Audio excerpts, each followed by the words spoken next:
Sambalpur cyber police को सफलता। चारि साइबर ठक गिरफ।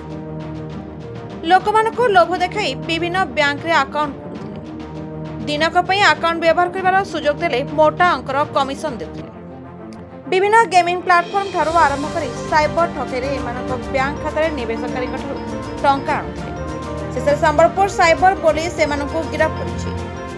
बहुदिन व्यवधान पर संबलपुर साइबर पुलिस को बड़ सफलता मिली।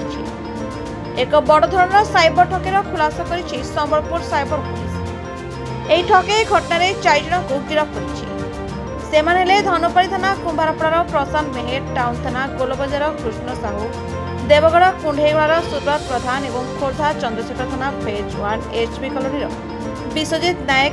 सेमानक निकटू 2.5 लाख नगद टंका, 21टी विभिन्न बैंक एटीएम कार्ड, 9टी मोबाइल, 4टी चेक बही, 3टी पासबुक, विभिन्न सिम कार्ड समेत एक कार OR15R 8573 जबत होइछि। एथि मध्यरु 5टी मोबाइल साइबर जनित ठकेई कार्य होइछि।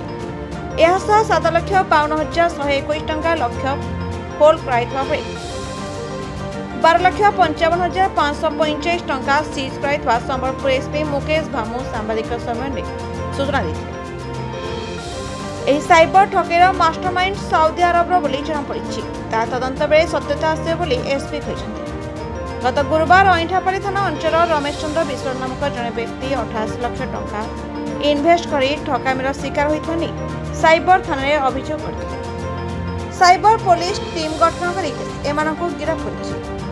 सूचना अनुसार एही ठक माने चतुरतार सहित जीएसटी थिबा विभिन्न अकाउंटधारी मानकु खोजिथाନ୍ତି। दिनक पे व्यवहार करबार सुजोग देले मोटा अंकर कमिशन दे। अकाउंटधारी को अकाउंट माध्यम रे साइबर ठक माने टंका नै जाय। मुख्यतः भावे एबीप 4 जन अभियुक्त दलाल भावे काम करते।